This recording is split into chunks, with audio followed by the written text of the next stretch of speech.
أعوذ بالله من الشيطان الرجيم. بسم الله الرحمن الرحيم.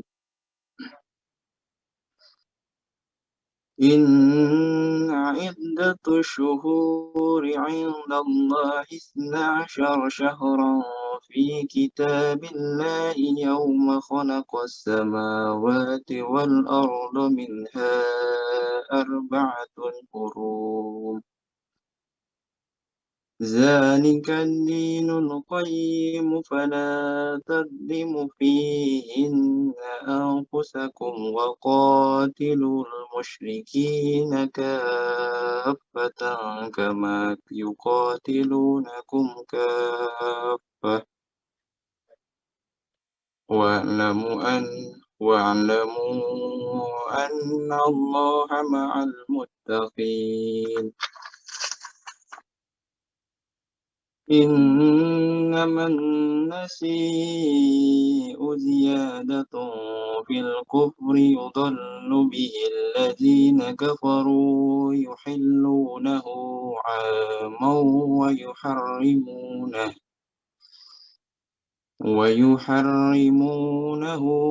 عاما ليواتئوا عدة ما حرم الله فيحلوا ما حرم الله.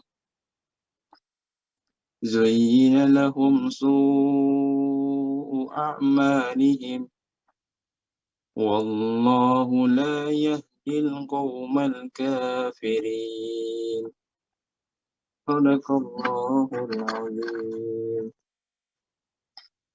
Sesungguhnya bulan menurut Allah ialah 12 bulan, sebagaimana dalam ketetapan Allah pada waktu Dia menciptakan langit dan bumi. Di antaranya ada 4 bulan haram. Itulah ketetapan agama yang lurus. Maka janganlah kamu menzalimi dirimu dan dalam bulan yang 4 itu. Dan perangilah kaum musyrikin semuanya, sebagaimana mereka pun memerangi kamu semuanya. Dan ketahuilah bahwa Allah beserta orang-orang yang takwa. Sesungguhnya pengunduran bulan haram itu hanya menambah kekafiran. Orang-orang kafir disesatkan dengan pengunduran itu. Mereka menghalalkannya 1 tahun dengan mengharamkannya pada 1 tahun yang lain, agar mereka dapat menyesuaikan dengan bilangan yang diharamkan Allah. Sekaligus mereka menghalalkan apa yang diharamkan Allah. Oleh setan dijadikan terasa indah bagi mereka perbuatan-perbuatan buruk mereka, dan Allah tidak memberi petunjuk kepada orang-orang yang kafir. Terima kasih. Wassalamualaikum warahmatullahi wabarakatuh.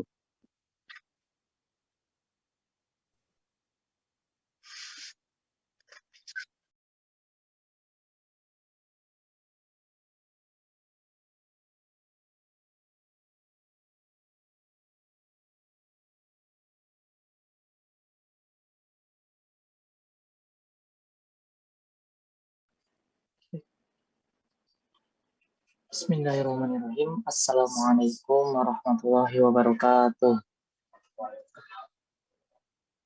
Alhamdulillahirrahmanirrahim. Wa bihi nasta'inu ala sayyidina Muhammadin wa ala alihi wa ashabihi wa man tabi'ahum bi ihsani ila yaumil qiyamah. Asyhadu an la ilaha illallah wahdahu la syarika lah wa asyhadu anna Muhammadan abduhu wa rasuluhu amma ba'd. Yang saya hormati Bapak Dr. Miftahul Anwar selaku narasumber pada kajian kita kali ini, yang barusan beliau izin juga untuk sholat asar ya. Kebetulan memang kajiannya bertepatan dengan sholat asar di Indonesia saat ini.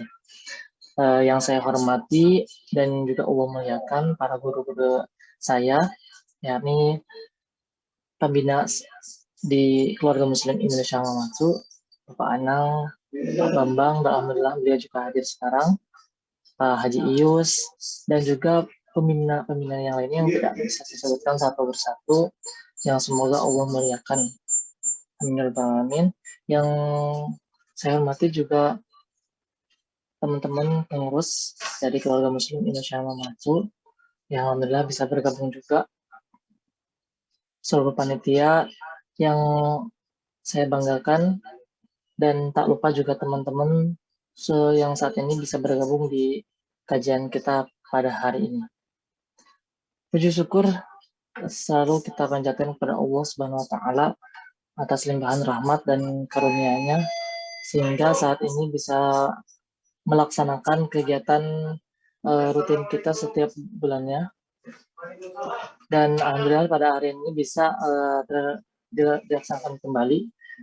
Namun dengan segala kekurangan dengan segala kekurangan yang ada tidak mengurangi antusias kami selaku panitia untuk melaksanakan kegiatan rutinitas kita kali ini. Shalawat serta salam selalu tercurahkan kepada junjungan alam kita, yakni Habibana wa Nabiyana Muhammad Sallallahu Alaihi Wasallam, juga kepada keluarganya, para sahabatnya, dan sampai kepada kita selaku umatnya yang taat dan patuh pada ajarannya sampai yaumil qiyamah. Amin.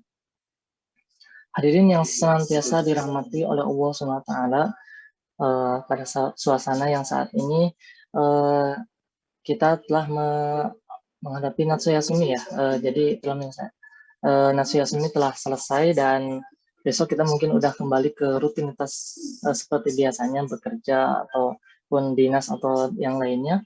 Mengingat Natsu Yasumi kemarin ya mungkin tidak seperti kesan-kesan Natsu Yasumi seperti sebelumnya yang kita bisa lalui dengan liburan panjang di luar rumah, camping atau segala macamnya. Dan kayaknya pun Natsu Yasumi memiliki kegiatan yang sifatnya dilaksanakan di outdoor, dan untuk tahun ini dan tahun sebelumnya juga tidak bisa dilaksanakan secara total ya, karena mengingat Jepang pun saat ini menghadapi rekor tertingginya untuk penyebaran virus COVID-19 di Jepang kali ini. Jadi mudah-mudahan teman-teman semua selalu berada dalam lindungan Allah SWT dan selalu terhindar dari segala cobaan dan juga virus COVID-19 ini yang sama-sama ciptaan Allah SWT. Mudah-mudahan teman-teman semua dan saya pribadi juga bisa mengambil ibrah dari setiap apa yang terjadi pada saat ini di dunia ini. Dan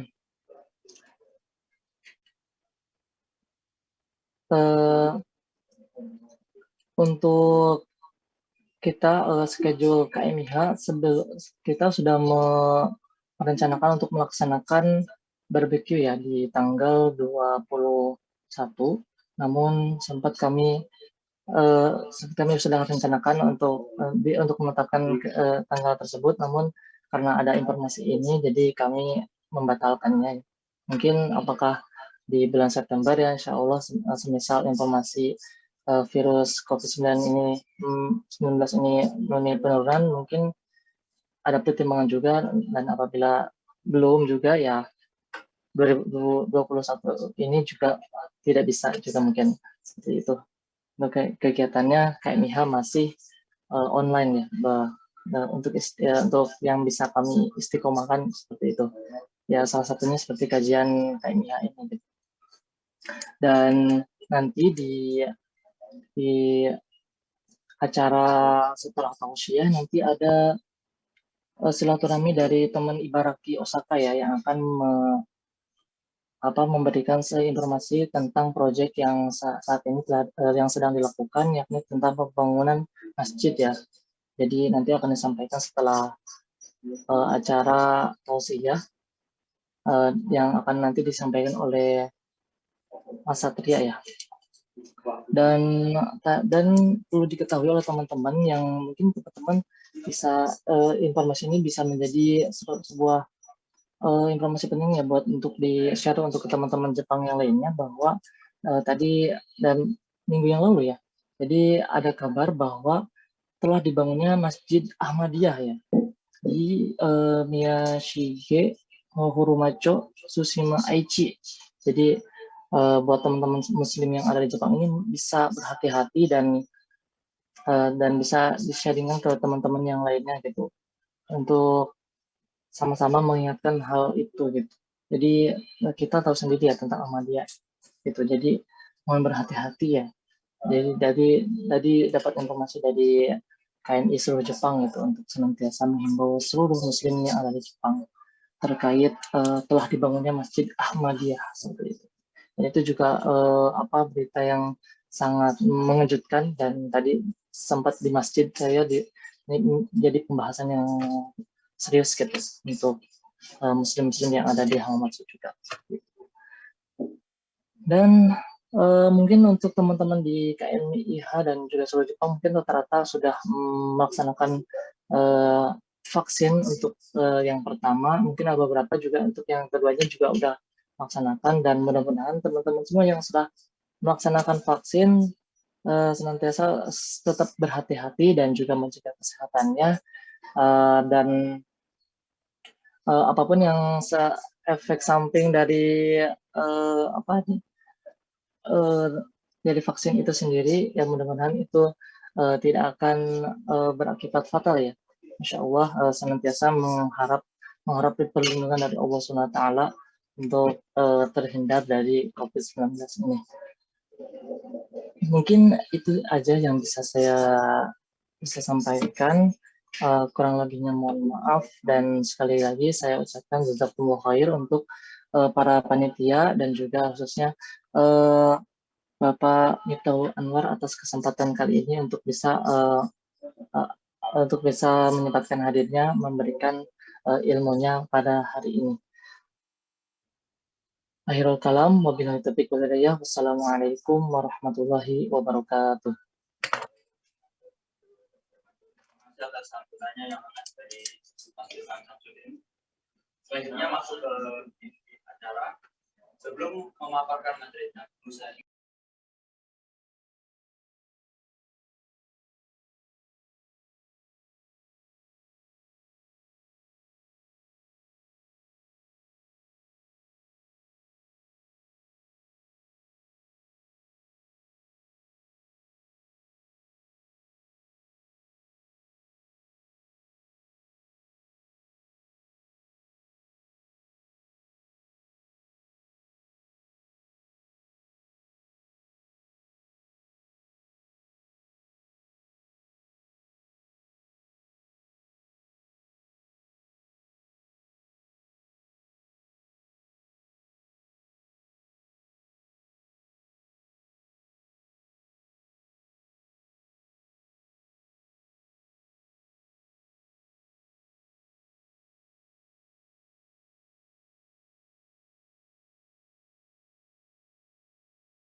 Ya. Suara saya jelas, Kak? Jelas ya?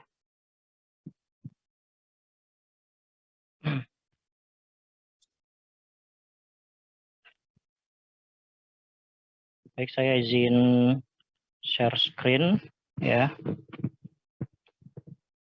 Bismillahirrahmanirrahim.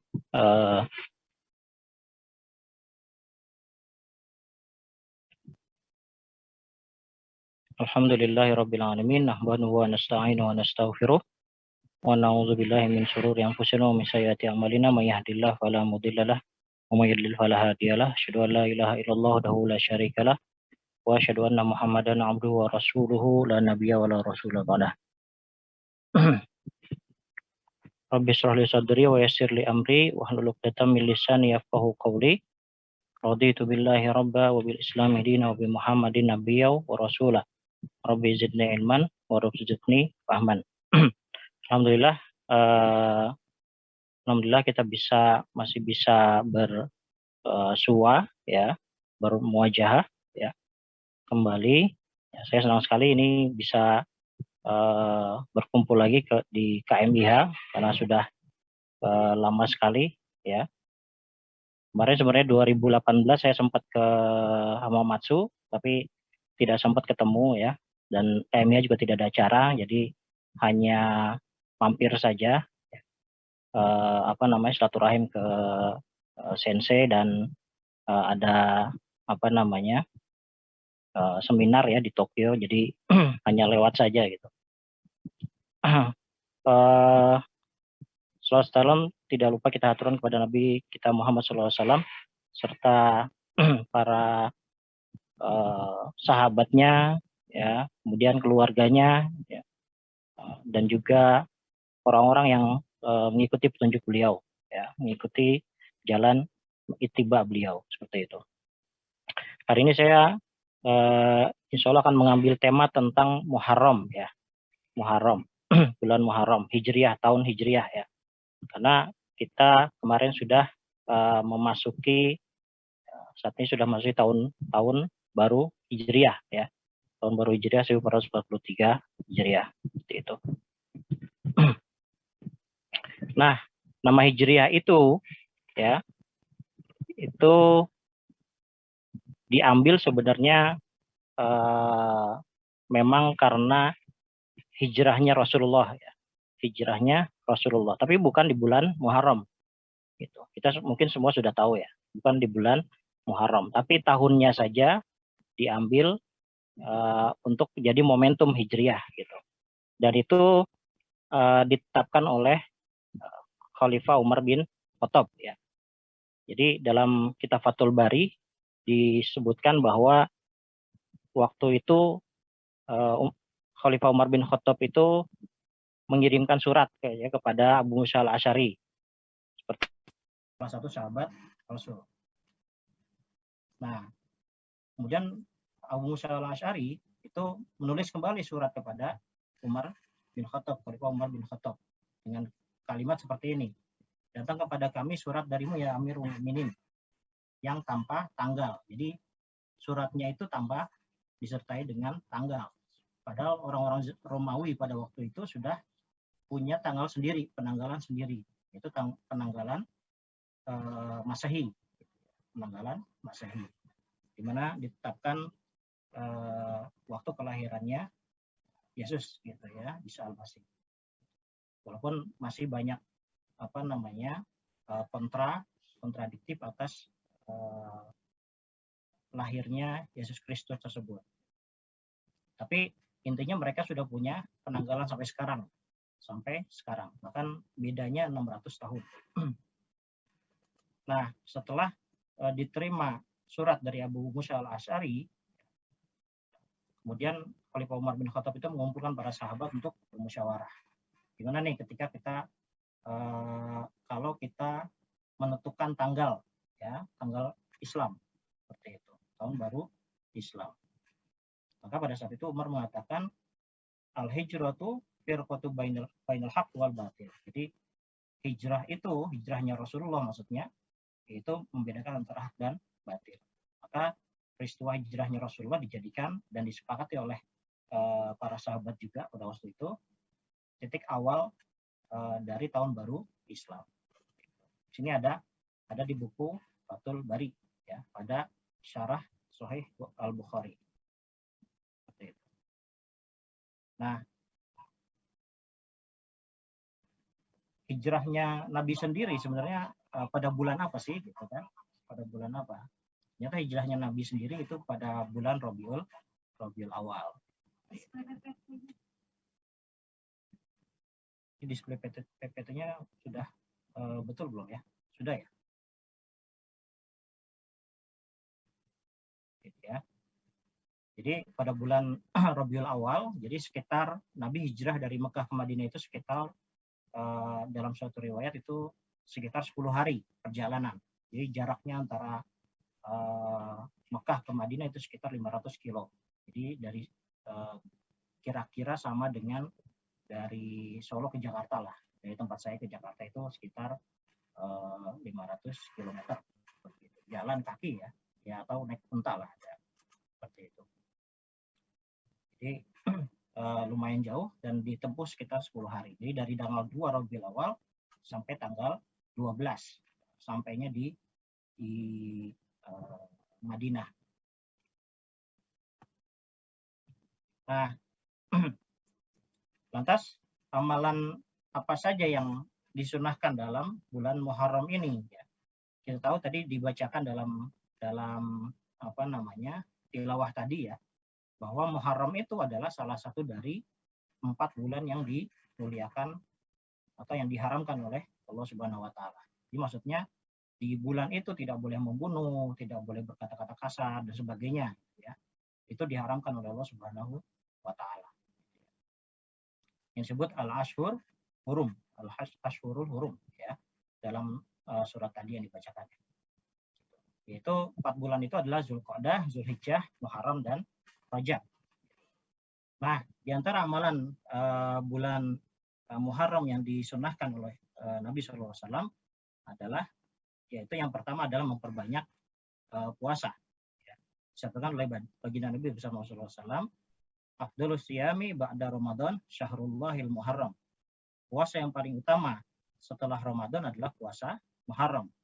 Wa afdhalus sholati ba'dal fariidah sholatul lail. Dan sholat yang paling utama setelah sholat fardu fariidah ya, sholat fardu adalah sholat malam.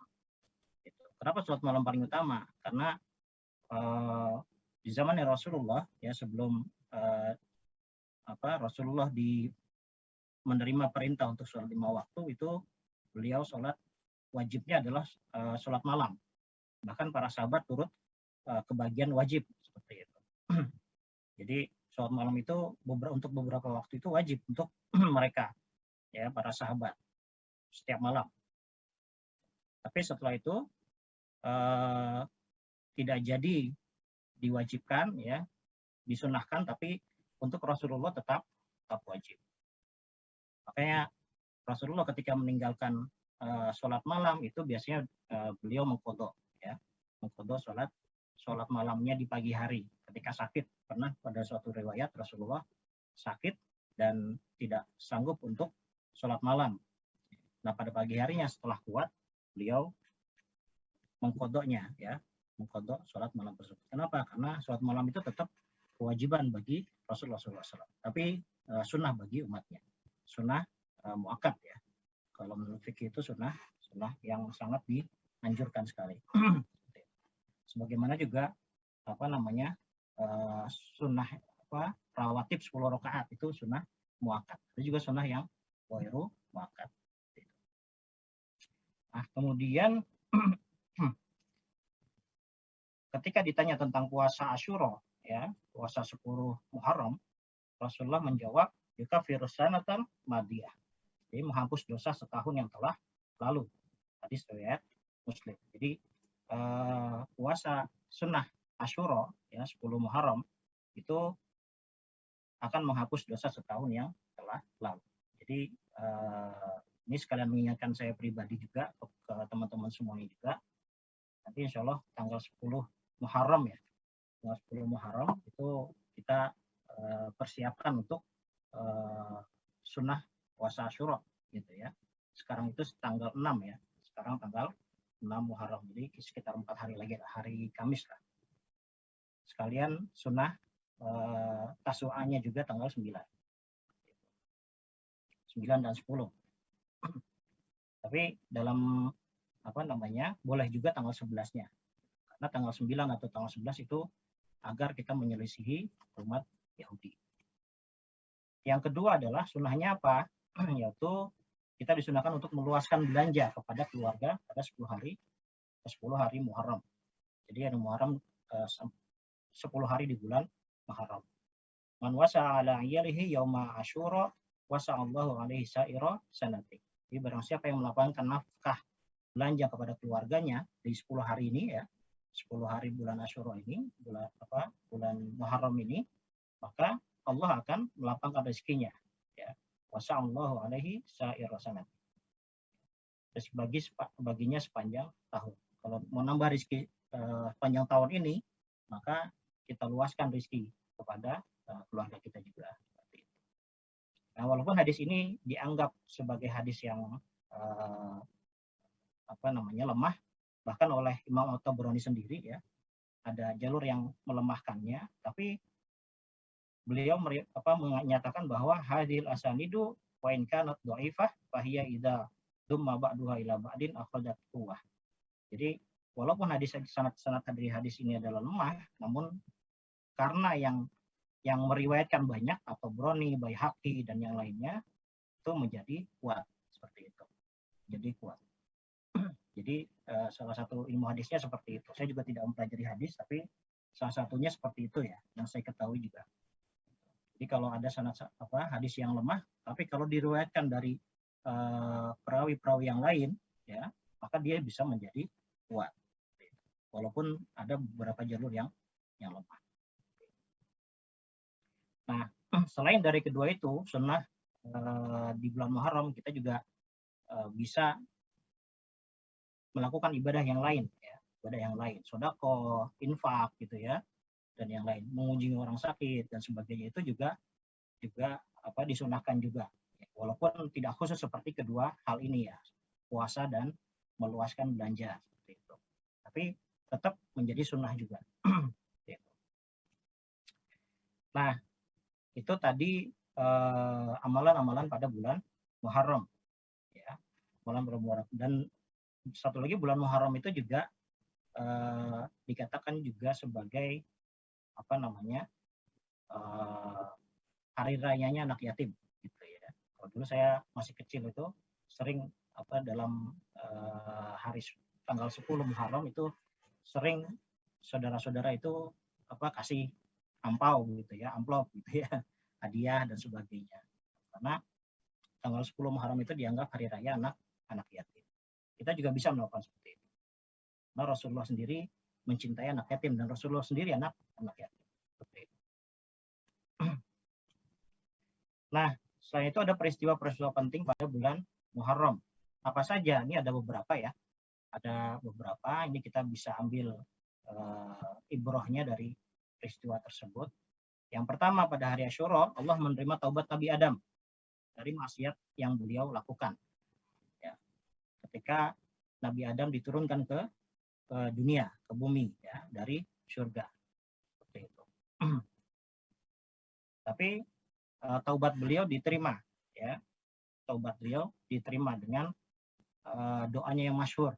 Qala rabbana zalamna anfusana wa illam taghfir lana wa tarhamna lanakunanna minal khasirin. Ini semua pada hafal ya. Pasti semua hafal. Nah, dalam riwayat lain ya, selain berdoa dengan ini ya, Nabi Adam juga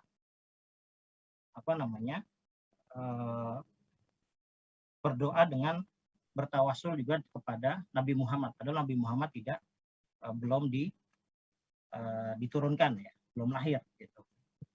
Ada sebuah hadis juga yang menyatakan seperti itu. Kemudian Allah bertanya, dari mana kamu mengetahui tentang Nabi Muhammad? Jadi ketika diciptakan Adam tersebut, Nabi Adam melihat di dinding-dinding arsy-Nya Allah Subhanahu wa taala itu terdapat nama Muhammad ternyata. Nama Muhammad. Dan itu yang menjadikan dalil untuk orang-orang yang bertawasul gitu ya. Bertawasul kepada Nabi Muhammad. Bahkan Nabi Muhammad belum belum lahir pun Nabi Adam sudah bertawasul kepada beliau. Itu yang pertama. Yang kedua adalah pada hari Asyura Allah menyelamatkan Nabi Nuh ya dan kaum yang beriman dari air bah. Itu. Ini adalah dengan doanya. Karena Allah tidak akan menyelamatkan kalau Nabi Nuh atau Nabi Adam itu tidak berdoa memohon ampun kepada Allah. Rabbi firli wali walidayya waliman dakhala baitiya mu'minan wal mu'minina wal mu'minat. Wa la tazidiz zalimina illa tabara. Ya Tuhanku, ampunilah aku, ibu bapakku dan siapapun yang memasuki rumahku dengan beriman dan semua beriman laki-laki dan perempuan. Dan janganlah engkau tambahkan bagi orang-orang yang zalim itu kehancuran. Seperti itu. Jadi hari Asyura ini juga hari di mana Allah menyelamatkan Nabi Nuh alaihissalam dari tsunami ya, tsunami. Yang ketiga adalah pada hari Asyura Allah menenggelamkan Fir'aun dan menyelamatkan Nabi Musa alaihissalam dan kaum yang beriman. Nabi Musa berdoa, Allahumma lakal wa ilaikal mustaka wa antal musta'an wa la haula wa la quwwata illa billahil aliyyil azim. Ya Allah, hanya milikmu segala puji, hanya pada zatmu yang diminta pertolongan. Tidak ada kekuatan untuk menjalankan sebuah ketaatan dan menghindari kemaksiatan kecuali pertolongan Allah yang maha agung. Gitu. Jadi salah satunya adalah bertawakal kepada Allah dengan ya, berdoa ya bahwa musibah ini termasuk musibah COVID sekarang itu kita bisa berdoa gitu ya, bisa berdoa dengan doa-doanya para nabi seperti itu. Nanti ada doanya nabi-nabi yang lain juga ada. Seperti itu. Ketika Allah menenggelamkan Fir'aun dan menyelamatkan Nabi Musa. Nah, yang kemudian adalah hari Asyura Allah menyelamatkan Nabi Yunus alaihissalam dari dalam perut ikan.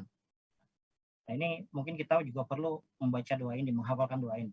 La ilaha illa anta subhanaka inni kuntu minaz zalimin. Menurut para ulama ini merupakan zikir ya, zikirnya Nabi Yunus di dalam perut ikan. Dan dikatakan pula kalau Nabi Yunus tidak melafalkan zikir ini, maka ya, niscaya Allah tidak akan mengeluarkannya dari mulut ikan Hud gitu ya sampai hari kiamat. Jadi kalau beliau tidak melafalkan zikir ini, maka tidak akan keluar dari mulut ikan Hud gitu ya. Artinya la ilaha illa anta, tidak Tuhan selain engkau, subhanaka inni kuntu minaz zalimin. Maksudnya engkau, sungguhnya aku adalah termasuk orang-orang yang zalim. Nah, berkaitan dengan ini juga di yaumil akhir nanti ya, mudah-mudahan yang masih dihidupkan di yaumil akhir ya. Tapi di yaumil akhir nanti itu akan ada perang gitu kan. Akan ada perang yang dahsyat, bahkan diriwayatkan adanya kabut gitu ya yang membuat gelap dunia seperti itu. Dan juga makanan-makanan sudah banyak yang kekeringan dan sebagainya. Kita disarankan untuk membaca doa ini ya, doanya Nabi Yunus. Gitu. Karena di dalam perut ikan Hud itu nggak sebentar juga seperti itu. Dan Nabi Yunus tidak makan apa-apa ketika di dalam perut ikan. Dan ini bisa, kalau menurut beberapa ulama yang saya kutip ya, saya dengarkan, itu ini bisa menghilangkan kelaparan kita ya pada saat itu karena makanan yang sangat sedikit. Kemudian ya pada hari Asyura Allah mengadukan kekuasaan dan kerajaan kepada Nabi Sulaiman. Kekuasaan dan kerajaan pada Nabi Sulaiman. Beliau juga berdoa, qala rabbi firli wa habli mulkan la yanbaghi li ahadim min ba'di innaka antal wahhab. Ya Rabbku, ampunilah segala dosaku, rabbi firli wa habli mulkan, dan berikanlah kepadaku kerajaan. La yanbaghi li ahadim min ba'di, yang tidak akan bisa dimiliki oleh seorang pun setelahku. Innaka antal wahhab. Ya, sungguhnya engkaulah yang maha pemberi. Nah, dengan doa inilah Nabi Sulaiman diberi kerajaan yang sangat besar gitu ya. Dan bahkan bisa memerintahkan jin dan hewan seperti itu. Karena beliau juga bisa berkomunikasi dengan jin dan hewan. Itu adalah suatu kekuasaan yang sangat besar dan memang tidak pernah diberikan oleh orang-orang lain setelah beliau. Dan kemudian adalah pada hari Asyura Allah menyembuhkan penyakit Nabi Ayub ya, alaihissalam yang diderita selama 18 tahun. Kalau kita dengar cerita ya, Nabi Ayub itu diceritakan bahwa kulitnya sampai dimakan belatung dan sebagainya. Kalau menurut riwayat itu tidak benar. Penyakitnya ya penyakit biasa saja, maksudnya, tapi dia penyakit menahun seperti itu, penyakit kulit yang penyakit terus menerus selama 18 tahun. Beliau juga berdoa, wa yubaidna darabbahu, dan ingatlah kisah Ayub ketika ia menyeru Tuhannya, anni masaniyat durru wa anta arhamur rahimin. Ya Tuhanku, sungguhnya aku telah ditimpa penyakit, wa anta arhamur rahimin, dan Engkau adalah Tuhan yang maha penyayang di antara semua penyayang. Arhamur rahimin. Ini doa dari Nabi Ayub ketika meminta kesembuhan. Itu pun pasti doanya nggak cuma sekali, tapi juga berulang-ulang. Berulang-ulang. Dan ketika kita diberikan penyakit juga bisa kita berdoa dengan doanya Nabi Ayub. Dia tidak meminta, di sini ada akhlak seorang nabi ya, akhlak seorang nabi. Biasanya nabi itu tidak meminta langsung disembuhkan gitu, tapi memintanya dengan implisit gitu ya. Sungguhnya aku telah ditimpa penyakit. Nah, tidak minta pun Allah juga tahu bahwa Nabi Ayub minta disembuhkan. Nah, yang selanjutnya adalah pada hari Asyura terjadi perang Zatur Riqah. Zatur Riqah itu apa? Zatur Riqah itu adalah kasus ya, dibunuhnya orang-orang atau delegasi yang diutus oleh Rasulullah SAW untuk mengajarkan Quran kepada salah satu kaum, yaitu kaum atau Bani Usayyah, Ri'il, ya, Lihyan, dan Zakwan, ya, pada Muharram tanggal 5 Hijriah. Muharram tanggal 5 Hijriah. Gitu. Dan dengan dibunuhnya delegasi dari Rasulullah itu yang diminta, karena sebelumnya itu Bani ini dia meminta kepada Rasulullah untuk minta dikirimkan orang-orang yang bisa ahli Quran. Dan dikirimkanlah 70 delegasi Rasulullah. Nah, sebelum sampai di sana, ya, delegasi tersebut dibunuh, gitu, dibantai. Dan pada saat dibantai, salah seorang sahabat itu sebelum dibantai itu berdoa, ya Allah, kirimkanlah berita ini kepada Rasulullah. Lalu Jibril memberitahukan tentang pembantaian ini kepada Rasulullah. Jadi tahunya lewat malaikat, gitu ya. Tahunya lewat malaikat. Makanya di sini Rasulullah setelah itu berdoa dengan melakukan kunut nazilah, ya. Kunut nazilah selama sebulan, yaitu melaknat orang-orang yang membunuh, ya, bani-bani tersebut yang membunuh orang-orang delegasi dari Rasulullah. Dan tidak cuma kunut nazilah itu, tapi juga Rasulullah mengirimkan 400 pasukan, ya, bahkan beliau memimpin sendiri ke Bani Maharib dan Bani Sa'labah dari Ghatafan, seperti itu, untuk berperang, seperti itu, ya. Nah, dari kunut ini terjadi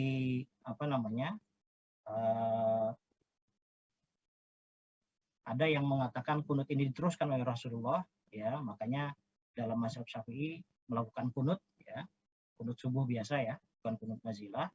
Ada yang mengatakan hanya sebatas 1 bulan itu, seperti itu, kunut nazilah. Jadi tidak dilanjutkan. Karena dari walaupun ada riwayat juga yang mengatakan kunut itu Rasulullah kunut sampai akhir hayatnya seperti itu. Tapi ada yang timbul perbedaan pendapat antara mazhab-mazhab yang empat. Yang kunut ya termasuk Imam Syafi'i dan Imam Malik ya, Imam Ahmad dan Abu Hanifah itu tidak seperti itu. Nah, yang selanjutnya adalah pada hari Asyura ya tahun 61, tentunya setelah Rasulullah wafat ya. Ini pada zamannya Al-Husain, Sayyidina Husain bin Ali bin Abi Thalib. Pada tahun 61 beliau terbunuh sebagai syahid oleh orang-orang yang zalim di Karbala, di Irak. Dan di sini ada suatu kisah yang menarik ya, bahwasanya Rasulullah itu sudah memprediksi ya terbunuhnya Al-Husain sejak beliau masih kecil, bahkan sejak beliau masih kecil. Dan di sini hadisnya diceritakan dari Ummi Salamah bahwa Rasulullah SAW di dalam rumahnya beliau ya, salah satu istri Nabi, tiba-tiba masuklah Husain radhiyallahu an kepada beliau, maka aku memandang keduanya dari pintu. Jadi Ummu Salamah itu memandang dari pintu, tidak masuk. Saat itu Husain bermain-main di atas dada Nabi SAW. Sementara di tangan Nabi SAW ada sebongkah tanah dan air mata beliau mengalir. Ya. Kemudian ketika Husain keluar, maka ya Ummi Salamah kemudian masuk ya, dan berkata, demi bapakku dan ibuku, ya, aku melihat engkau di tangan engkau ada tanah sambil engkau menangis. Maka Rasulullah pun bersabda kepada Ummu Salamah, ketika aku bersukacita dengannya, sementara dia di atas dadaku sambil bermain-main, maka datang Jibril alaihissalam kepadaku. Ya, dia memberiku tanah yang mana dia akan dibunuh di atasnya, maka karena itulah aku menangis. Jadi tanah itu ternyata yang diberikan oleh Jibril itu adalah tanah dari Karbala. Ya, dalam riwayat lain, ya, Rasulullah menceritakan juga ke Ummu Salamah, ya. Nah, ketika diceritakan itu, Ummu Salamah, ya setelah Rasulullah wafat, ya, itu melihat tanah tersebut kan dikasih ke Ummu Salamah, ya, tanah tersebut di dalam sebuah botol itu dikasih. Nah, diriwayatkan kalau Rasulullah bersabda kalau tanah tersebut menjadi darah atau merah ya, menjadi seperti darah, itu berarti Al-Husain radhiyallahu anhu sudah dibunuh. Maka ketika itu beliau Ummu Salamah itu melihat tanah tersebut menjadi merah seperti itu. Tanah tersebut menjadi merah. Dan pembantunya diminta untuk keluar mencari informasi. Ternyata setelah kembali pembantunya berkata Al-Husain telah dibunuh. Dan ini adalah salah satu prediksi dari Nabi Muhammad SAW tentang terbunuhnya Husain, gitu. Terbunuhnya Al-Husain bin Ali bin Abi Thalib. Dan ini oleh orang-orang Syiah memang dijadikan salah satu upacara kesedihan ya, tanggal 10 Muharram, upacara kesedihannya mereka karena terbunuhnya Husain ya bin Ali bin Abi Thalib, seperti itu. Makanya mereka kalau kita lihat ya video-video dan sebagainya, berita-berita itu bahkan sampai menyakiti badan ya, sampai mengeluarkan darah pada badannya, palanya dan sebagainya. Itu di luar dari syariat Rasulullah SAW. Nah, itu adalah peristiwa-peristiwa penting yang ada pada bulan Muharram yang ternyata lumayan banyak juga. Lumayan banyak juga. Nah, sekarang bagaimana kita mengambil ibrah dari peristiwa dan hadis Rasulullah tersebut? Ya, ada beberapa hadis. Ada hadis Rasulullah SAW yang mengatakan tidak akan tiba hari kiamat hingga zaman berdekatan. Kataku musah hatta yataqarrabaz zaman. Ya. Kataku nasa'atu kasyahr. Setahun bagaikan sebulan. Wa yakuna syahr kal jumu'ah. Dan sebulan bagaikan sepekan. Wa takunal jumu'ah kal yaum. sepekan bagikan sehari. Wa takunal yaum kasa'ah, dan sehari bagikan sejam. Wa takuna sa'ah kahtiraqis sa'afah, dan sejam itu bagaikan terbakarnya pelepah pohon kurma. Maksudnya apa? Maksudnya karena orang-orang itu sudah banyak menyia-nyiakan waktu, sehingga waktu itu terasa sangat cepat sekali. Nah, ini salah satu, kalau dalam hadis ini dikatakan tanda-tanda hari kiamat. Orang-orang sudah banyak menyia-nyiakan. Padahal di zaman dahulu ya, para sahabat dan para tabi'in itu waktu itu sangat berharga. Waktu itu sangat berharga. Waktu kasoif, waktu itu seperti pedang, seperti itu ya, pedang. Jadi waktu itu kalau kita tidak gunakan sebaik-baiknya, maka dia akan memotong tangan kita sendiri.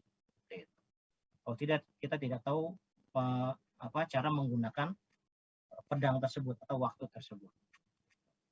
Bisa juga kalau kita menggunakan dengan baik, maka dia akan menjadi sebuah ukiran yang sangat bagus dan sebagainya gitu ya.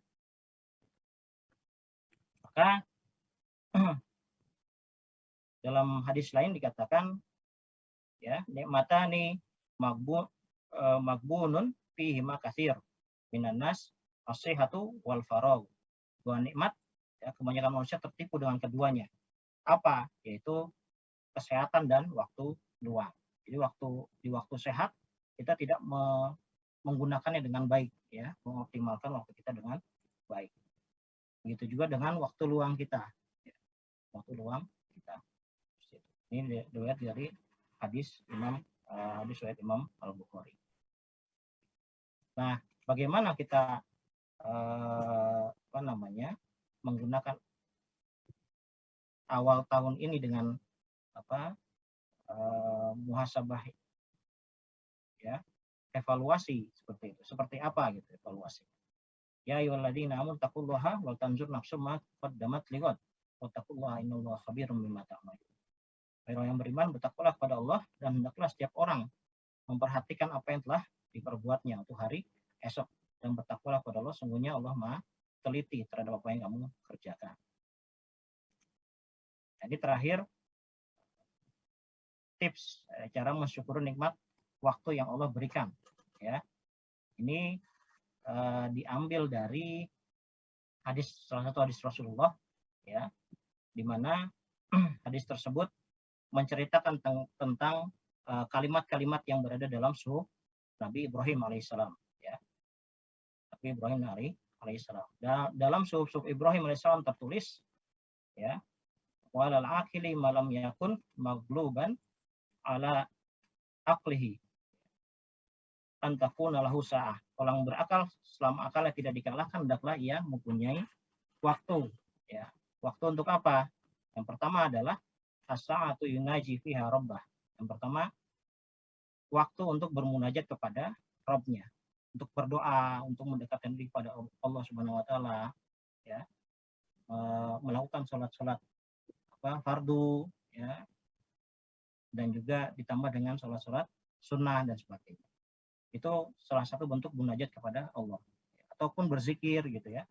Itu juga salah satu bentuk bermunajat kepada Allah. Kemudian apalagi? Ya, wasa'atun yuhasibu fiha nafsah, dan waktu untuk mengevaluasi atau memuhasabah diri. Evaluasi diri kita. Gimana caranya? Ya, kita berdiam di suatu tempat yang sunyi gitu ya, atau di kamar kita. Terus kita mengingat-ingat kembali, bermuhasabah apa saja yang sudah kita lakukan dalam setahun kemarin. Sebenarnya para ulama itu memuhasabah diri itu setiap hari, tapi karena kita mungkin banyak lalainya gitu ya, banyak waktu yang terbuang gitu ya, atau saking banyaknya pekerjaan yang kita lakukan, jadi tidak sempat untuk melakukan muhasabah setiap sebelum tidur gitu ya. Bahkan ada ulama itu yang bermuhasabah dengan membuat lubang dalam kamarnya. Untuk apa? Yaitu lubang liang lahatnya. Gitu. Jadi ketika ingin tidur dia masuk ke dalam lubang di liang lahatnya, dan beliau mengevaluasi diri seperti itu. Atau ada juga seorang ulama yang menyiapkan kain kafannya sendiri. Dia setiap hari dia melihat kain kafannya. Gimana ketika nanti saya dalam kubur itu ditanya, gitu. Pertanyaannya apakah bisa saya jawab? Itu adalah salah satu metode-metode muhasabah diri. Itu tergantung diri kita masing-masing seperti apa. Ya. Nah, kemudian wasa'atun yatafakkaru fiha fi sunillah, dan waktu untuk memikirkan penciptaan Allah. Ya. Salah satunya bisa kita lakukan dengan misalkan rihlah gitu ya. Rihlah kalau di sana ke Gunung Fuji gitu, ada ke gunung yang lain atau ke tempat-tempat yang indah dan sebagainya, itu salah satu cara untuk memikirkan ciptaan Allah. Tapi bukan hanya jalan-jalan ya, tapi kita berpikir, bertafakur gitu ya. Bertafakur. Nah, kemudian yaitu waktu yang digunakan untuk memenuhi kebutuhan makan dan minum. Kalau ini sudah pasti ya. Karena kita semua biasanya pasti bekerja lah untuk memenuhi kebutuhan hidup, makan, minum, buat keluarga. Itu pasti semuanya bekerja. Apalagi yang lagi di Jepang ya, itu pasti di sana untuk mengumpulkan uang itu ya untuk keluarga di Indonesia dan sebagainya.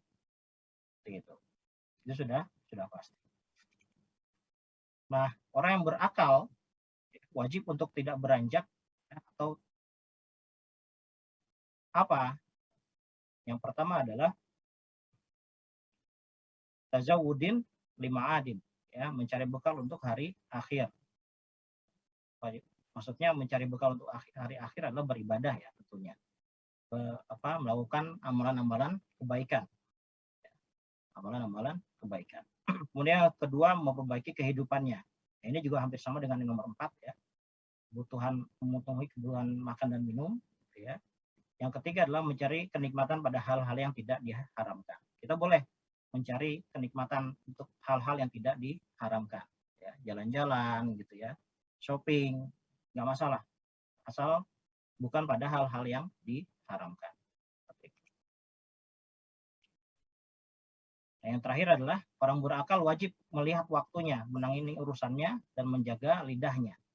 Ya, wajib melihat waktunya, maksudnya apakah waktu kita terbuang sia-sia, gitu ya, efektif atau tidak, menangani urusannya, ya, kalau kita diberikan amanah, gitu ya, apakah kita amanah atau tidak, dan sebagainya, gitu ya, dan menjaga lidahnya,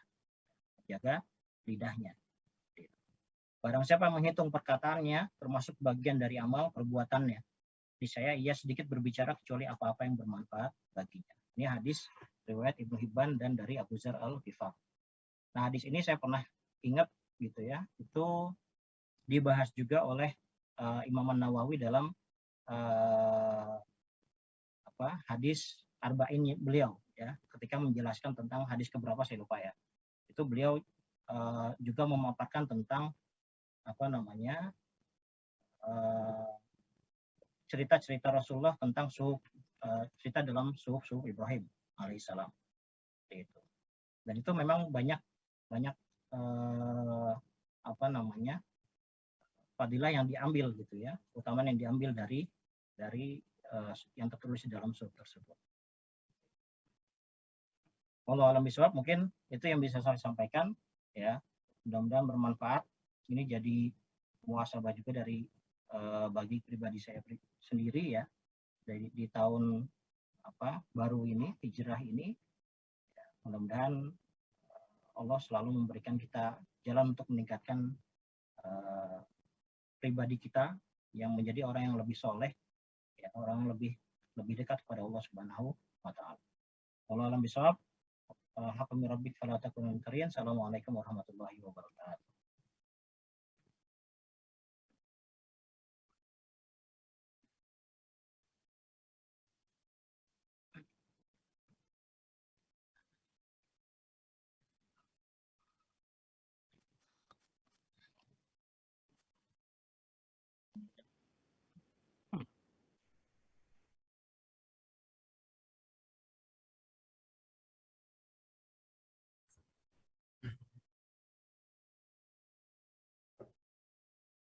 Ya, Bismillahirrahmanirrahim. Assalamualaikum warahmatullahi wabarakatuh.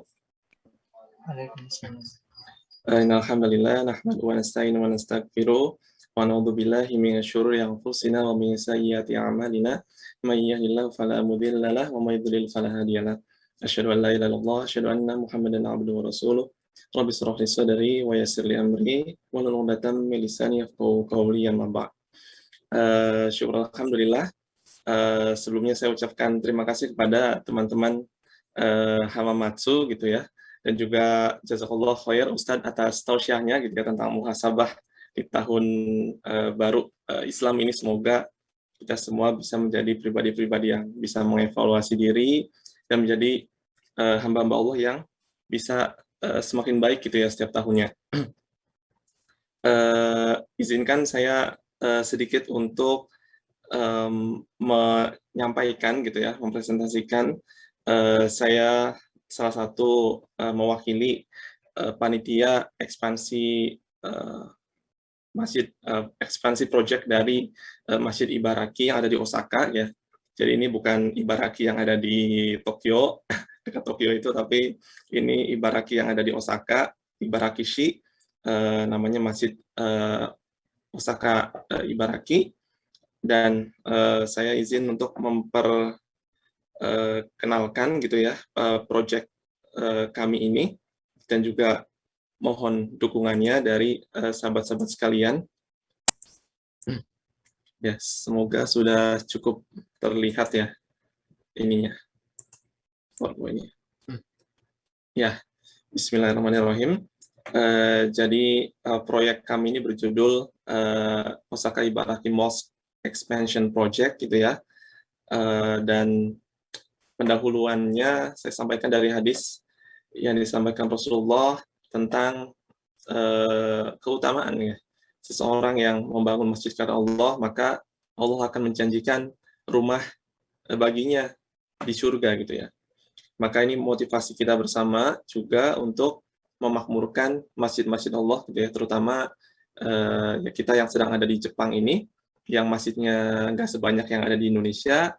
Kita coba maksimalkan, makmurkan masjid-masjid yang sedikit ini gitu ya. Dan sedikit pendahuluannya tentang Masjid Ibaraki Osaka ini. Masjid Ibaraki ini didirikan gitu ya pada tahun 2006, itu selama 25 tahun proses pengumpulan dana gitu ya. Jadi masyarakat di sana yang mayoritas saat itu adalah mahasiswa, ada juga pekerja, peneliti gitu ya. Kemudian sampai 25 tahun mengumpulkan dana, dan pada tahun 2006 itu terbangunlah pertama masjid yang ada di prefektur Osaka gitu, yang diberi nama Osaka Ibaraki Mosque. Dan masjidnya sendiri itu seperti rumah gitu ya, jadi sebuah rumah Jepang tadinya, kemudian dibeli dan diubah interiornya, didesain ulang dalamnya menjadi tempat sholat gitu ya. Lantai 1 digunakan untuk jamaah pria, dan lantai 2 untuk jamaah wanita dan juga anak-anak. Nah, kemudian mengapa Masjid Ibaraki ini begitu potensial gitu ya, mengapa kita sangat concern dengan proyek ini. Salah satunya karena Masjid Ibaraki ini letaknya sangat strategis dengan 2 kampus besar. Ada Suita Campus yang ada di Osaka University, dan ada Ibaraki Campus yang ada merupakan cabang dari Ritsumeikan University. Dan Masjid Ibaraki sendiri ini menjadi pusat studi ya mahasiswa muslim dari berbagai negara gitu. Jadi sangat banyak muslimnya.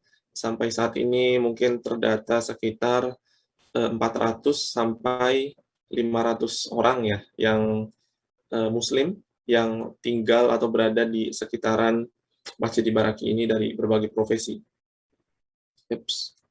Oke. Dan kemudian latar belakangnya apa gitu ya dari proyek kami ini. Pertama, kita semua sadari gitu ya bahwa di Jepang muslim semakin bertambah, dan terutama itu ternyata masyarakat Indonesia itu menjadi penyumbang Muslim terbesar ya, salah satunya yang ada di Jepang ini gitu. Cukup banyak Muslim-Muslim dari Indonesia, dan itu bertambah setiap tahunnya. Ini pun salah satu hal yang kita syukurin gitu ya.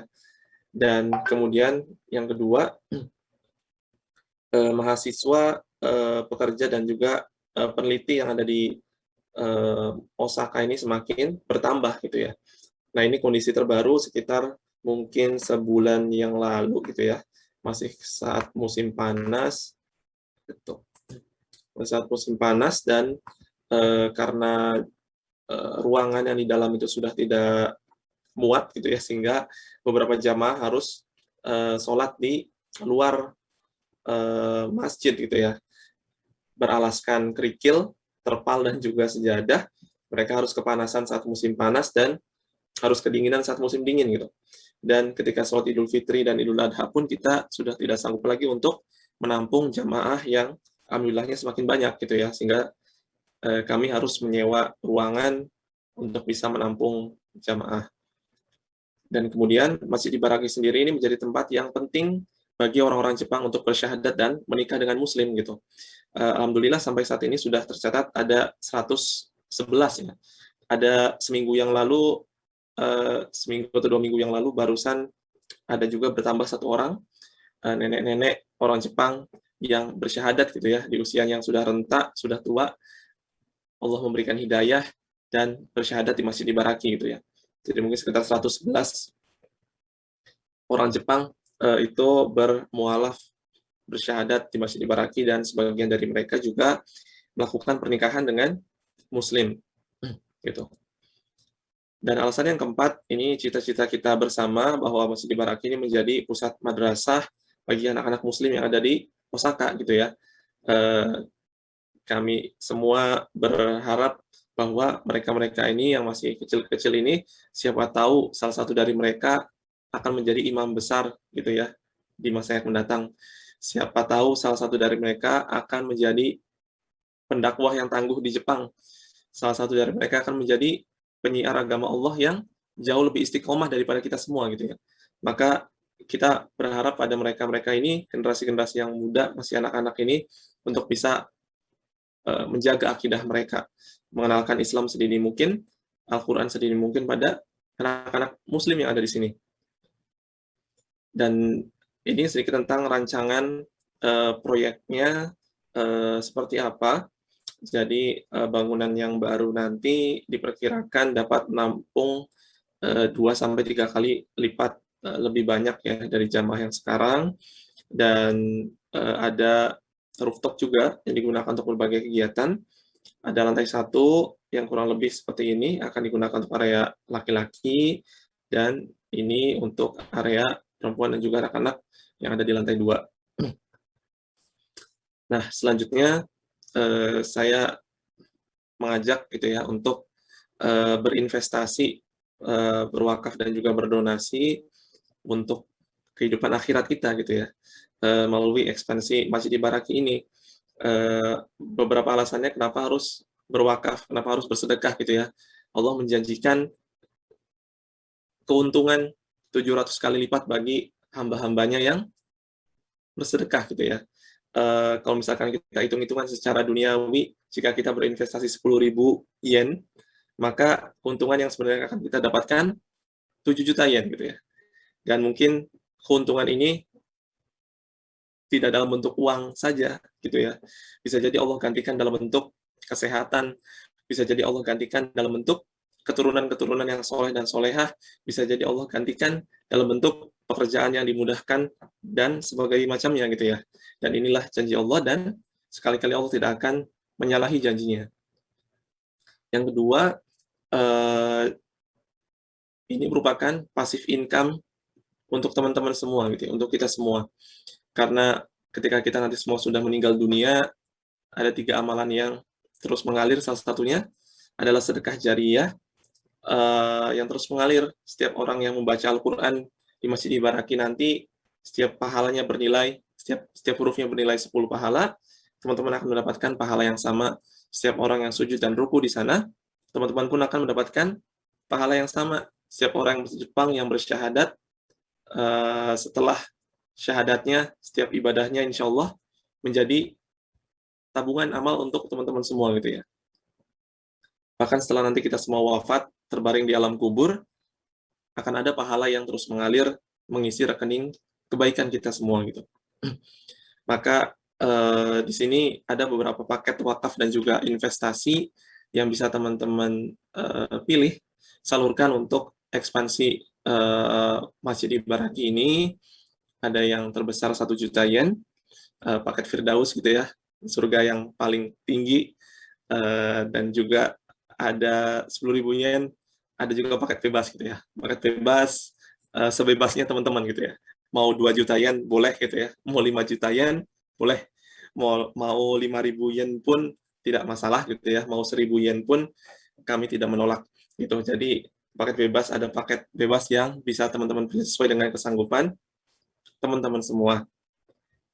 Nah, kemudian bagaimana cara berinvestasinya, berdonasinya, berwakafnya? Pertama, teman-teman bisa donasi secara langsung, transfer melalui bank MUFG di nomor rekening berikut ya. Sebelumnya saya pun udah share, nitip ke Mas Irfan ya, untuk membagikan posternya.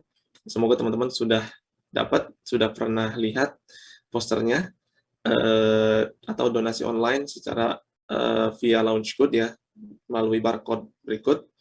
Atau misalkan teman-teman mau donasi lewat Yuco gitu ya, JP Bank, teman-teman bisa menghubungi saya ya. Kalau misalkan lewat MUFG itu ribet gitu ya, transfernya, teman-teman bisa menghubungi saya di nomor berikut ya, atau Mas Aan juga boleh, atau nanti setelah ini jika teman-teman ada yang nggak sempat nyimpen nomornya, bisa tanya ke Mas Irfan ya. Insya Allah nanti Mas Irfan, di poster juga sebenarnya sudah tertulis ya, ada nomor WhatsApp saya, teman-teman bisa menghubungi saya jika ingin transfer via JP Bank gitu ya, atau mau konfirmasi setelah transfer melalui online ataupun MUFG gitu. Dan dana yang kami butuhkan sampai saat ini itu dana urgent ya, yang kami sedang kejar itu 22 juta yen. Deadline-nya, sorry ini ada pembaharuan, 8 Oktober. Deadline-nya 8 Oktober 2021. Ini adalah dana yang dibutuhkan agar proyek ini bisa mulai berjalan ya. Jadi alhamdulillah sampai saat ini sudah terkumpul 49 juta yen dan butuh sekitar 22 juta yen lagi untuk bisa memulai proyek ekspansi gitu. Dan sebagai penutupnya, kami sangat berharap bantuan dari Bapak Ibu sekalian, Mas-Mas Mbak sekalian, untuk mengakselerasi proses pengumpulan dana, menanam pahala jariah, dan menyemai bibit peradaban Islam di negeri Sakura gitu ya. Kalau misalkan nanti yang lain yang ada di Indonesia ataupun Ustadz Miftahnya mau berwakaf, berdonasi lewat rupiah pun kami fasilitasi gitu ya. Nanti bisa menghubungi saya kalau mau berwakaf, berinvestasi menggunakan rupiah gitu. Seperti itu yang bisa saya sampaikan. Terima kasih atas perhatiannya. Assalamualaikum warahmatullahi wabarakatuh.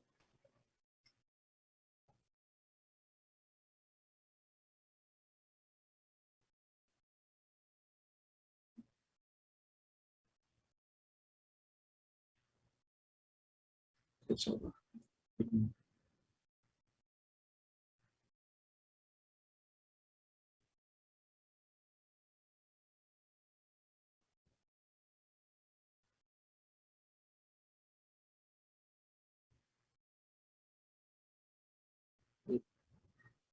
Ya, boleh. Ya, terima kasih.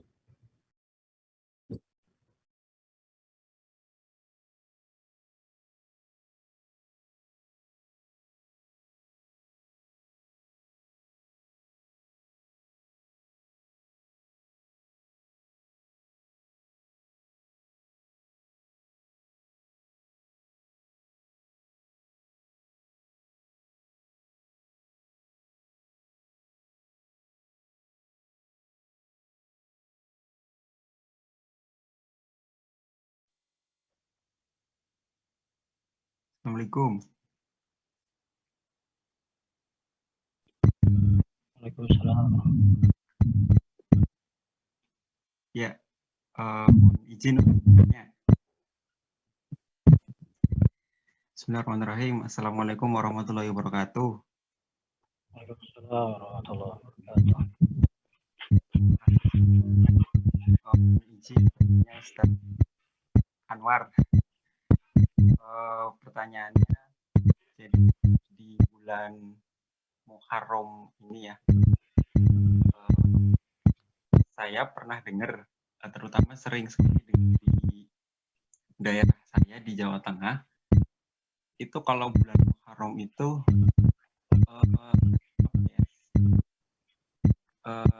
kayak nggak boleh nikah kayak gitu, Ustadz. Jadi di daerah saya itu orang-orang tua itu menganjurkan kalau di bulan Muharram itu kalau bisa orang yang mau nikah itu jangan di bulan itu gitu. Tapi orang tuanya itu kalau nanya itu enggak dikasih alasan, katanya itu cuma ya, adanya seperti itu gitu, Ustaz. Dari Ustaz Anwar punya pendapat atau apakah benar gitu kalau di bulan itu emang dilarang kayak gitu? Terima kasih Ustaz. Assalamualaikum warahmatullahi wabarakatuh.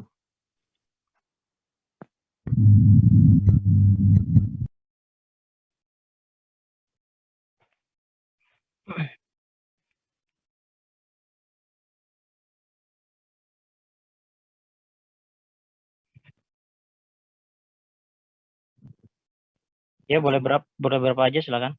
Di saya catat ini.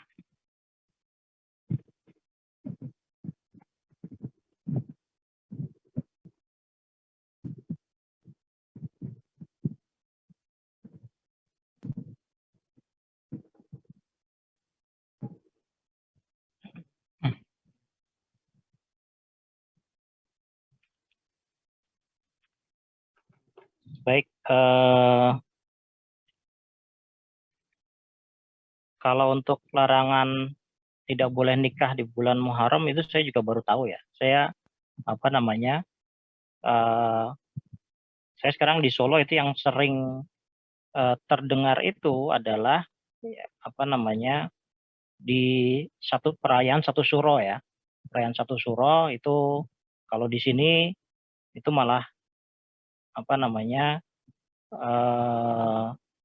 ada kebo bule ya. Kebo bule itu diarak gitu ya. Bahkan kotorannya pipisnya itu diambilin orang-orang dari Kerasidenan Solo gitu ya, Sragen, Klaten dan sebagainya itu datang kemari gitu ya. Datang ke Solo ya, ke Keraton Solo itu untuk melihat itu kebo bule ya. Tapi kalau untuk tidak bolehnya nikah di bulan Muharram itu saya juga baru tahu ya. Mungkin saya yang belum belum tahu informasinya gitu ya. Tapi setahu saya tidak ada hal-hal semacam itu gitu kan. Tidak ada hal semacam itu. Bahkan di bulan mungkin Ustadz di sini mungkin bisa menambahkan ya kalau saya kurang informasi gitu ya. Ustadz Abu Sakinah ini bisa menambahkan dan yang lain ya. Gitu. Bahkan di bulan Ramadan pun kita diperbolehkan nikah, tapi ini ya banyak tantangannya kalau di bulan Ramadan ya, karena siangnya itu tidak boleh berkumpul suami istri misalkan, hanya malam saja. Sedangkan bulan Ramadan kan kita tahu bahwa kalau pengantin baru gitu kan, itu kan lagi hangat-hangatnya seperti itu. Tapi makanya biasanya orang nikah itu pada di bulan Syawal ya, di bulan Syawal. Kalau orang Betawi bilang bulan Syawal banyak yang nikah biasanya orang di Jakarta gitu ya, di Jakarta seperti itu. Tapi kalau di bulan Muharram tidak dibolehkan nikah, mungkin itu salah satu ini saja, salah satu kebiasaan adat dari daerah tertentu saja seperti itu. Yang saya tahu dalam Islam tidak ada seperti itu. Yang tidak boleh kan di bulan Muharram itu ya tadi Karena bulan Muharram itu salah satu dari 4 bulan yang dimuliakan oleh Allah Subhanahu wa taala. Bulan haram ya, bulan haram, Zulqa'dah, Zulhijjah, Muharram dan Rajab. Tapi bukan diharamkan untuk menikah, bukan, tapi diharamkan untuk membunuh, bahkan membunuh hewan dan sebagainya, itu tidak dibolehkan seperti itu. Berkata kasar gitu. Seperti itu. Mungkin itu yang bisa saya jawab. Mungkin ada yang menambahkan, silakan.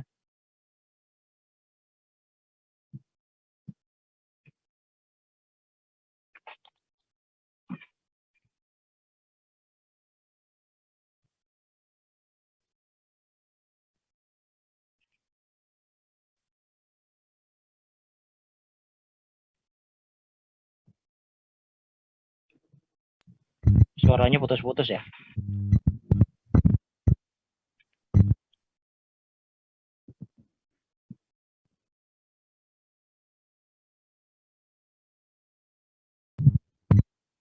Iya, iya Mas Ardi. Terima kasih atas jawabannya.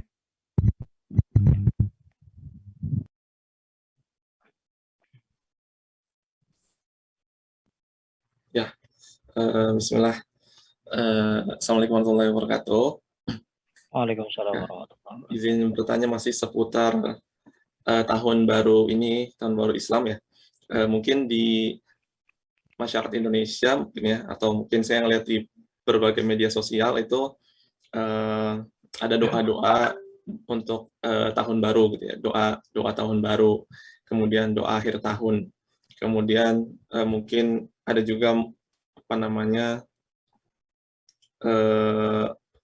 hal-hal lain lah ya, yang itu saya ingin tanyakan apakah hal tersebut memang dianjurkan oleh Rasulullah gitu ya, misalnya emang itu ada tuntunannya seperti itu, ataukah emang tidak ada, tapi walaupun tidak ada kita boleh atau enggak sih gitu ya untuk mengikuti itu gitu. Mungkin itu saja pertanyaannya Ustaz. Ya. Baik. Ini langsung saya jawab aja atau gimana nih, Mas Ardi? Jawab ya. Ya, karena tahun baru Islam itu memang tidak ada di zaman Rasulullah, jadi memang tidak ada apa namanya, setahu saya tidak ada doa tahun baru dan penutup tahun ya, karena memang tahun baru ini baru ditetapkan tadi seperti saya ceritakan tadi di zaman Khalifah Umar bin Khattab seperti itu. Tapi pada dasarnya doa apapun itu sebenarnya diperbolehkan ya, mubah saja gitu, doa apapun. Nah, doa itu tidak harus mengikuti apa yang ada di dalam Quran dan hadis sebenarnya gitu. Tapi biasanya doa dalam Quran dan hadis itu kan biasanya apa namanya, teksnya itu sudah bagus gitu ya, maka lebih baik kita pakai doa itu. Tapi kalau kita pakai doa sendiri, ya Allah saya pengen kaya gitu, saya pengen uang dan saya pengen bla bla bla gitu, itu nggak masalah sebenarnya. Dan ini kan cuma hanya momentum saja, momen saja gitu ya.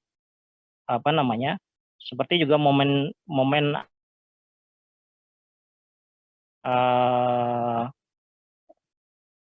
apa itu?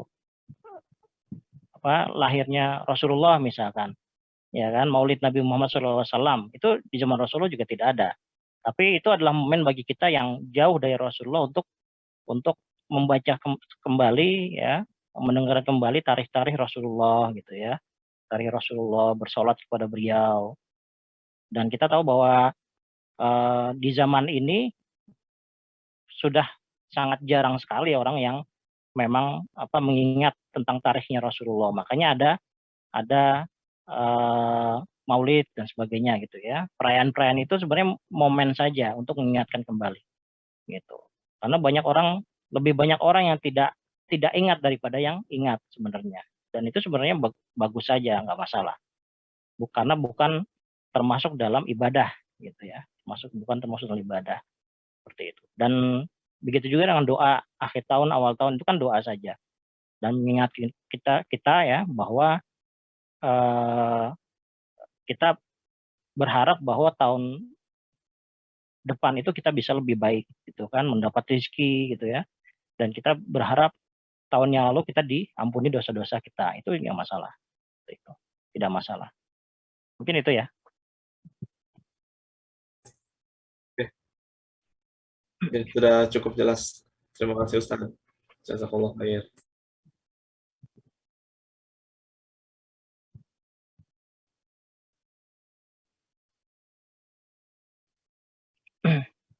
Baik, ya mungkin beberapa kesimpulan dari tema yang saya angkat tadi, yaitu memasuki bulan Muharram saatnya kita muhasabah diri gitu ya, bahwa di bulan Muharram dan tahun Hijriah ini ya mengingatkan kita bahwa Rasulullah itu pernah berjibaku ya dengan tekanan-tekanan dari kaum Quraisy seperti itu. Makanya beliau hijrah.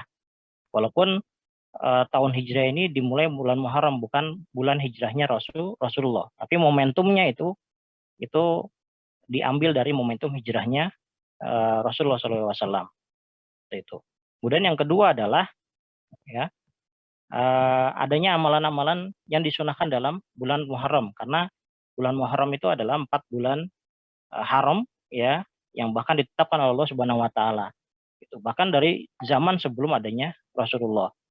Seperti itu. Maksudnya sebelum lahirnya Rasulullah, pada zaman nabi-nabi sebelumnya itu sudah menjadi pengetahuan yang umum gitu ya, bahwa 4 bulan ini adalah bulan haram untuk berperang, untuk membunuh dan sebagainya. Seperti itu. Dan maka kita disunahkan untuk perbanyak ibadah ya, puasa gitu ya, zakat, saum ya, terus infak, sedekah gitu ya. Juga tadi kalau mau infak itu untuk pembangunan masjid itu juga disunahkan seperti itu. Kemudian yang ketiga adalah adanya berbagai peristiwa-peristiwa penting yang terjadi pada bulan Muharram ya, terutama pada hari Asyura tanggal 10 ya. Tadi sudah saya sebutkan ada sekitar 8 ya. Sekitar 8 termasuk peristiwa-peristiwa yang terjadi oleh nabi-nabi terdahulu ya, nabi terdahulu dari Nabi Adam, Nuh, Yunus dan sebagainya. Nah, itu mengingatkan kita bahwa nabi-nabi terdahulu juga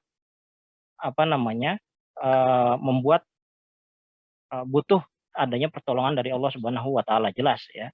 Karena beliau adalah orang yang dekat sekali kepada Allah dan masih tetap berdoa kepada Allah Subhanahu wa taala untuk memberikan pertolongan seperti itu.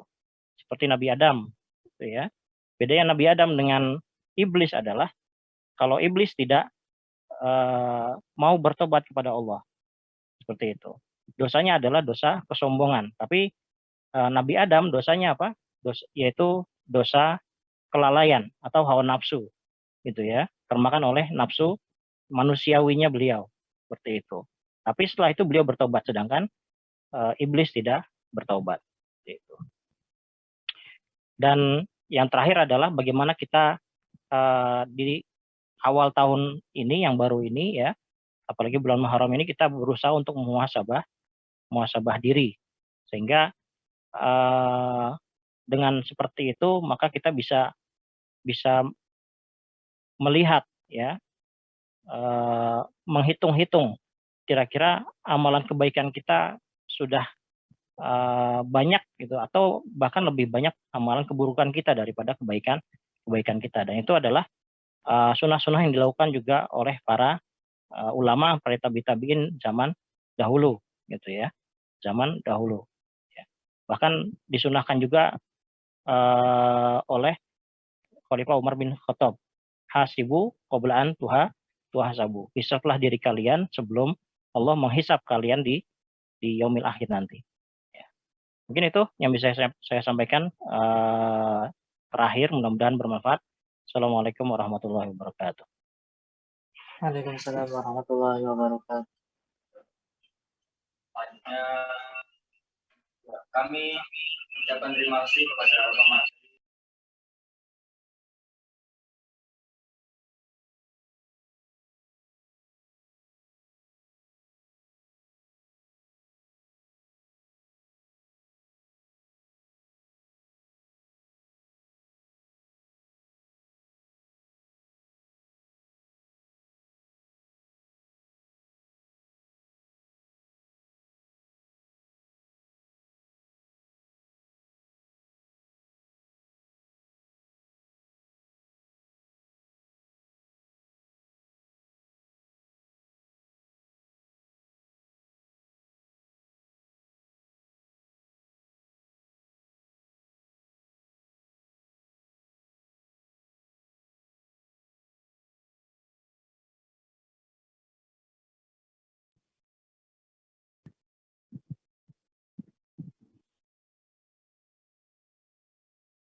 Kang Yus, Kang Adang, apa kabar?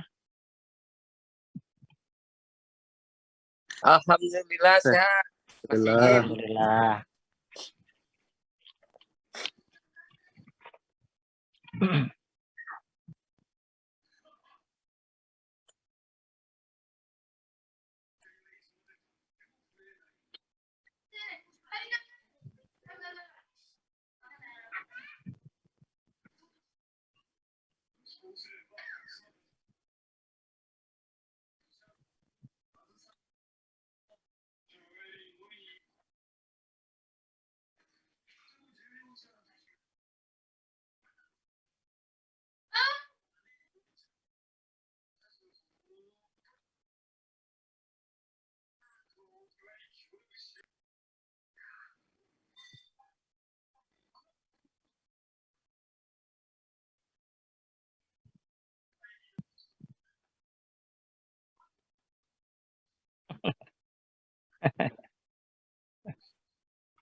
Semoga semuanya sehat di sana.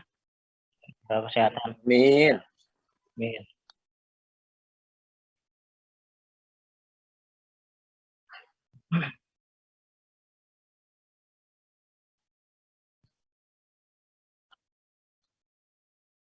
Subhanakallahumma wa Asyhadu an bihamdika, la asyhadu an la asyhadu ilaha an la illa anta, ilaha astaghfiruka wa atubu ilaik. Waalaikumsalam. Jazakumullah khair. Warahmatullahi Waalaikumsalam warahmatullahi wabarakatuh. Waalaikumsalam warahmatullahi wabarakatuh. Terima Saya kasih. pamit Ustaz. ya. Ya. Assalamualaikum. Jazakumullah khair Pak Ustadz semuanya, Pak Oke, wa Satria, iyyakum. Jazakallah khair juga Mas Irfan dan teman-teman Hamamatsu semua. Pak iya Kak, Pak. Saya izin pamit duluan. Ya, saya mau silakan. Sama-sama izin pamit.